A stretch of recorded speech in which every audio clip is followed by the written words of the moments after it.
ಈಗ ಕಾವೇರಿಯ ಹೋರಾಟಕ್ಕೆ ಚಲನಚಿತ್ರ ಮಂಡಳಿ ಬೆಂಬಲವನ್ನ ಸೂಚಿಸಿದೆ.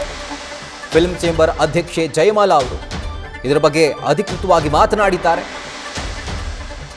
ಈ ಒಂದು ಆದೇಶ ಏನಿದೆ, ಈ ಒಂದು ಆದೇಶದ ವಿರುದ್ಧ ನಾವು ಧರಣಿಯನ್ನ ಮಾಡ್ತೀವಿ. ತಮಿಳುನಾಡು ಈಗ ತನ್ನ 3ನೇ ಬೆಳೆಗೆ ನೀರು ಕೇಳ್ತಾ ಇದೆ. ನಮ್ಮಲ್ಲಿ ನೀರೇ ಇಲ್ಲ, ನೀರು ಬಿಡೋಕೆ ಯಾವುದೇ ಕಾರಣಕ್ಕೂ ಒಪ್ಪಬಾರದು ರಾಜ್ಯ ಸರ್ಕಾರ. ಕಾವೇರಿ ನೀರಿನ ಮೇಲೆ ನಮಗೆ ಹಕ್ಕಿದೆ. ಮುಖ್ಯಮಂತ್ರಿಗಳು ರಾಜ್ಯದ ಪರವಾಗಿ ನಿಲ್ತಾರೆ ಅನ್ನುವಂಥ ನಂಬಿಕೆ ಇದೆ.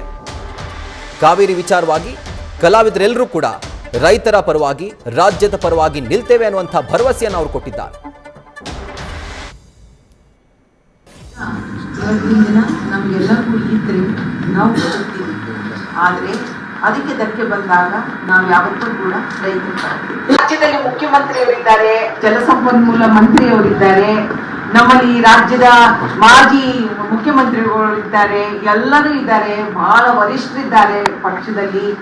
ಅವರೆಲ್ಲರೂ ಕೂಡ ತುಂಬಾ ಒಳ್ಳೆ ತೀರ್ಮಾನಗಳನ್ನು ತಗೊಳ್ತಾರೆ. ಯಾಕೆಂದ್ರೆ ಅವರೆಲ್ಲರೂ ಕೂಡ ರೈತರ ಪರ ನಿಂತಿರ್ತಕ್ಕಂಥವ್ರು, ಬಡವರ ಪರ ನಿಂತಿರ್ತಕ್ಕಂಥವ್ರು, ಈ ರಾಜ್ಯಕ್ಕೆ ಏನ್ ಬೇಕು ಬೇಡ ಅಂತ ಗೊತ್ತಿರ್ತಕ್ಕಂಥವ್ರು.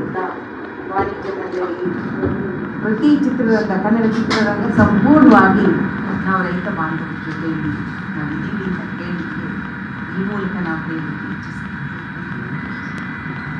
ಮಹದಾಯಿ ಹೋರಾಟದಲ್ಲೂ ಕೂಡ, ಕಳಸಾ ಬಂಡೂರಿಯ ಹೋರಾಟದಲ್ಲೂ ಕೂಡ ನಾವು ರೈತ ಬಾಂಧವರ ಪರವಾಗಿ ಹುಬ್ಬಳ್ಳಿಯಲ್ಲಿ ಹೋರಾಟವನ್ನು ಮಾಡಿದ್ವಿ. ನಾವೆಲ್ಲರೂ ಇಡೀ ಚಿತ್ರರಂಗ ಹೋಗಿದ್ವಿ. ನಮ್ಮ ಸಾರಗೋವಿಂದವರಿದ್ರು, ಇಡೀ ಅವರ ಅಧ್ಯಕ್ಷರಾಗಿದ್ದರು. ಕಲಾವಿದರ ಸಂಘದ ಅಧ್ಯಕ್ಷರು ಬಂದಿದ್ದಾರೆ, ಉಪಾಧ್ಯಕ್ಷರಲ್ಲ, ಈಗ ಅವರ ಅಧ್ಯಕ್ಷರೇ ಅವರು ಬಂದಿದ್ದಾರೆ. ನಮ್ಮ ವಾಣಿಜ್ಯ ಮಂಡಳಿಯ ಎಲ್ಲ ಕಾರ್ಯಕಾರಿ ಸಮಿತಿಯ ಗೌರವಾನ್ವಿತ ಸದಸ್ಯರೆಲ್ಲರೂ ಕೂಡ ಇಲ್ಲಿದ್ದಾರೆ, ಮಾಜಿ ಅಧ್ಯಕ್ಷರಿದ್ದಾರೆ. ಇವರ ಅದ್ಭುತವಾಗಿದೆ. ಒಂದೇ ಒಂದು ಮಾತು ಹೇಳ್ತೀನಿ, ಚಿತ್ರರಂಗದಲ್ಲಿ ಕೆಲಸದಲ್ಲಿ ಒತ್ತಡದಲ್ಲಿ ನಾವು ಸ್ವಲ್ಪ ಕಾರ್ಯಕ್ರಮಗಳು ಮಾಡುವಾಗ ಬರುವಾಗ ಬರಲಿಲ್ಲ ಅಂತಲ್ಲ, ಬಟ್ ಒಂದು ಸತ್ಯ, ಭಾಷೆ, ನೆಲ, ಜಲ, ಈ 3 ವಿಚಾರಗಳು ಮಾತ್ರ ಬಂದರೆ ನಮ್ಮನ್ನು ಯಾರೂ ತಡೆಯೋಕ್ಕಾಗಲ್ಲ. ನಾವೆಲ್ಲ ಒಂದೇ ಧ್ವನಿ. ಯಾಕೆಂದ್ರೆ ನಾವಿವತ್ತು ತಿಂತಿರೋ ಅನ್ನ ಇದೆ ನೋಡಿ, ನಾವು ಈ ಕರ್ನಾಟಕದಲ್ಲಿ ತಿಂತಿರೋ ಅನ್ನ ನಾವು ಈ 3 ವಿಚಾರಗಳು. ಅದರಿಂದ ನಮಗೆ ಅವರ ಋಣ ಇದೆ, ರೈತರ ಋಣ ಇದೆ, ಈ ರಾಜ್ಯದ ಋಣ ಇದೆ. ಭಾಷೆ ಇದ್ರೆ ಕನ್ನಡ ಚಿತ್ರರಂಗ ಉಳಿಯುತ್ತೆ. ಅದರಿಂದಾಗಿ ನಾವೆಲ್ಲರೂ ಒಂದಾಗಿದ್ದೀವಿ. ಎಲ್ಲರೂ ಕೂಡ ಬಂದಿದ್ದೀವಿ. ಧನ್ಯವಾದಗಳನ್ನು ಹೇಳ್ತಾ,